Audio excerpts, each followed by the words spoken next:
Hello everyone, मैं दीपक sir perfect study zone के YouTube channel में एक बार आपका फिर से स्वागत है। आज हम लोग पढ़ेंगे 5.1 प्रश्न पहले का दूसरा।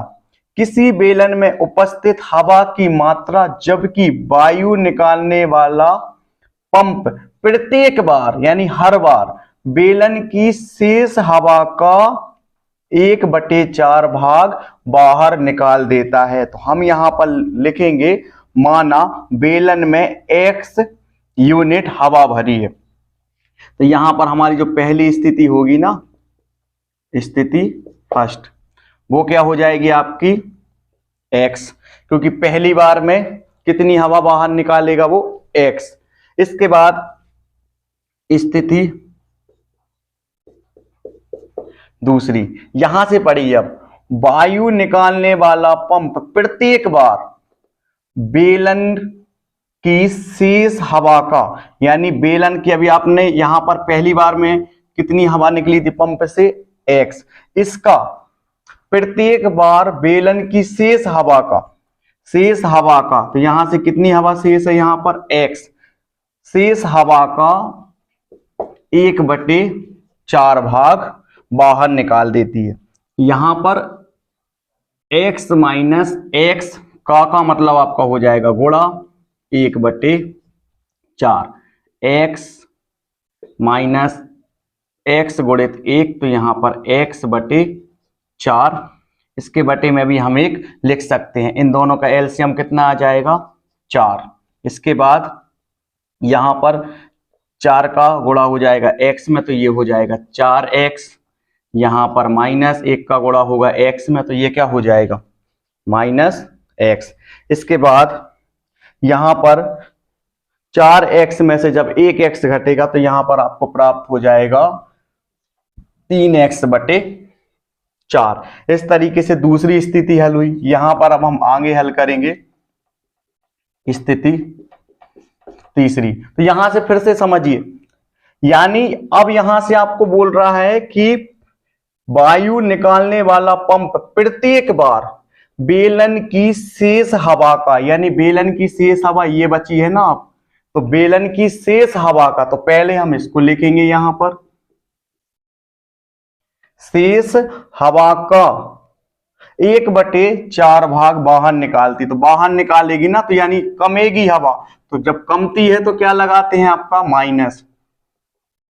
शेष हवा का, शेष हवा इतनी ही बची है ना आपकी, तो इसको यहां पर एक बार फिर लिखेंगे, 3x - 4 का 1/4, यहां पर लिखेंगे का 1/4 भाग बाहर निकाल देता है। तो यहां से 3x/4 माइनस 3x/4 का मतलब हो जाएगा आपका गुणा, और यहां पर 1/4, 3x/4 माइनस 3x का गुणा होगा 1 में, तो ये हो जाएगा आपका 3x/4 का गुणा होगा 4 में, तो ये हो जाएगा आपका 4 चौके 16। यहां पर हम क्या करेंगे, इनका एलसीएम लेंगे। तो यहां पर हम कोई एक ऐसी संख्या लिखेंगे जो 4 की टेबल में भी आती है और 16 की में भी आती है। तो ऐसी संख्या आपकी कौन सी है, ऐसी संख्या है आपकी 16।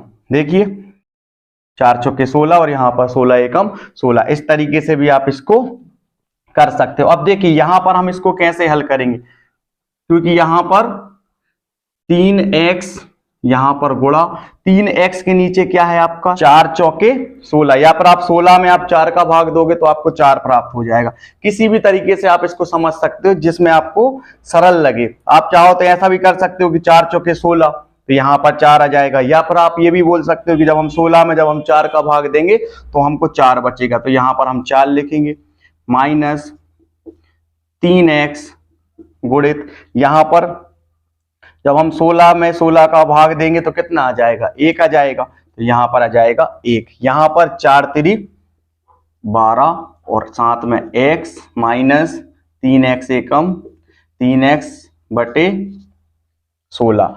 अब यहां से हम क्या करेंगे, 12x में से हम 3x को घटाएंगे तो हमको क्या प्राप्त हो जाएगा 9x/16। 16। इस तरीके से आपकी ये तीसरी स्थिति हल हो गई। अब हम यहां पर करेंगे स्थिति 4।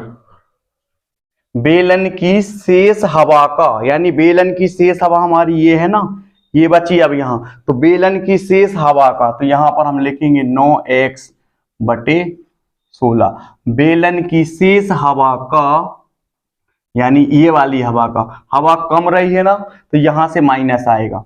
बेलन की शेष हवा का, ये है आपकी बेलन की शेष हवा का 1/4 भाग बाहर निकाल रही है, तो पंप से बाहर निकल रही है, इसलिए यहां पर माइनस लगा है। 9x बटे 16 माइनस 9x बटे 16, यहां पर गुणा 1/4। 9x बटे 16 माइनस 9x का गुणा होगा 1 में, तो ये हो जाएगा आपका 9x, और 16 चौके होता है आपका 64। तो देखिए यहां पर हम क्या लिखेंगे 64।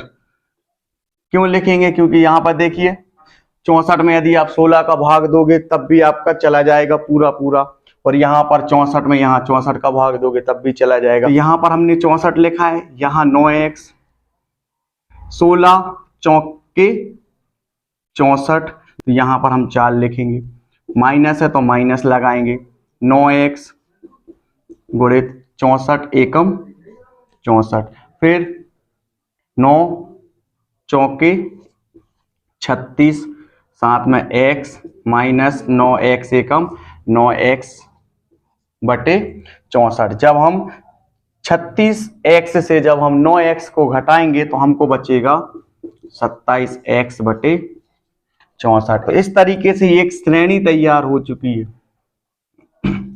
अभी हम इसको श्रेणी बोलेंगे। अभी हम इसको समांतर श्रेणी क्यों नहीं बोल रहे? क्योंकि अभी हमने इसको चेक नहीं किया है कि ये समांतर श्रेणी है या नहीं है। तो चेक करने के लिए हम लोग क्या करते हैं, प्रथम पद और सार्वधातुक की मदद से हम इसको चेक करेंगे। अभी तो यहाँ पर श्रेणी क्या है हमारी x, यहाँ पर 3x/4, इसके बाद 9x/16 और 27x/64। इसके बाद आपको क्या करना है, वीडियो को रोक करके आप यहां तक अच्छी तरह से नोट्स कंप्लीट कर लीजिए। ये हमारी क्या है, श्रेणी है। अभी हम इसको समांतर श्रेणी नहीं बोल सकते, क्यों? अभी हमने इसको चेक नहीं किया है। अब हम इसको चेक करेंगे कि ये समांतर श्रेणी है या नहीं है। किस तरीके से करते हैं, सबसे पहले हम लिखेंगे प्रथम पद a बराबर आपका हो जाएगा x, क्योंकि ये प्रथम पद है। इसके बाद सार्वधातुक को बोलते हैं हम डिफरेंस या फिर d बराबर, हम क्या करेंगे, जब हम d1 निकालेंगे ना तो दूसरे पद से हम पहले पद को घटाएंगे। दूसरा पद है हमारा 3x/4, घटाएंगे हम क्योंकि हम अंतर निकाल रहे हैं इनके बीच का अंतर। जहां अंतर की बात जहां पर होती है वहां पर हम क्या लगाते हैं, माइनस। पहला पद है हमारा x, इसके बटे में हम 1 लिख सकते हैं। d1 बराबर इन दोनों का एलसीएम आ जाएगा हमारा 4। यहां पर हम 3x का 1 में करेंगे गुणा, तो ये हो जाएगा 3x माइनस 4 का गुणा करेंगे x में, तो ये हो जाएगा 4x। तो d1 बराबर यहाँ पर जो बड़ी संख्या है ना वो आपकी 4 है, उसके साथ में माइनस लगा है, तो यहाँ पर हम माइनस लगाएंगे। और माइनस और प्लस का होता है माइनस, यानी जब हम 4 में से जब हम 3 को घटाएंगे ना तो हमारा 1x बचेगा। तो x की संख्या कितनी है, 1, तो यहां पर हम लिखेंगे x बटे 4। इस तरीके से हमारा क्या निकल गया, ये d1। अब हम आगे निकालेंगे यहां पर d2। तो d2 निकालने के लिए हम क्या करेंगे, अभी हमने दूसरे में से पहले को घटाया था, अब हम क्या करेंगे, तीसरे में से हम दूसरे को घटाएंगे। तो देखिए यहां पर तीसरा पद क्या है आपका 9x/16, अंतर निकाल रहा है इसलिए माइनस। तीसरे पद में से हम दूसरे पद को घटाएंगे जो कि है 3x/4। तो d2 बराबर यहां पर हम क्या लिखेंगे 16, क्योंकि देखिए 16 में 16 का भाग भी चला जाता है और यहां पर आपका 4 का जब हम 16 में भाग देंगे तो ये भी पूरी तरह से विभाजित हो जाएगा। या फिर आप इस तरीके से भी समझ सकते हो, 4 चौके 16 और 16 एकम 16। तो देखिए यहां पर लिखा है आपका 9x गुणित कितनी बार, 16 एकम 16। तो यहां पर 1 माइनस 3x गुणित 4 चौके 16। तो यहां पर आप 4 लिख सकते हो। तो इसके बाद d2 बराबर 9x माइनस 3 चौके 12x बटे 16।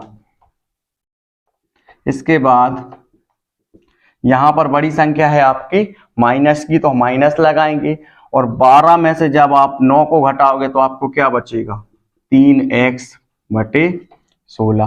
तो देखिए d1 हमारा आया है माइनस x बटे 4 और d2 आया है हमारा माइनस 3x बटे 16। इनका तो सार्वंतर बराबर ही नहीं है।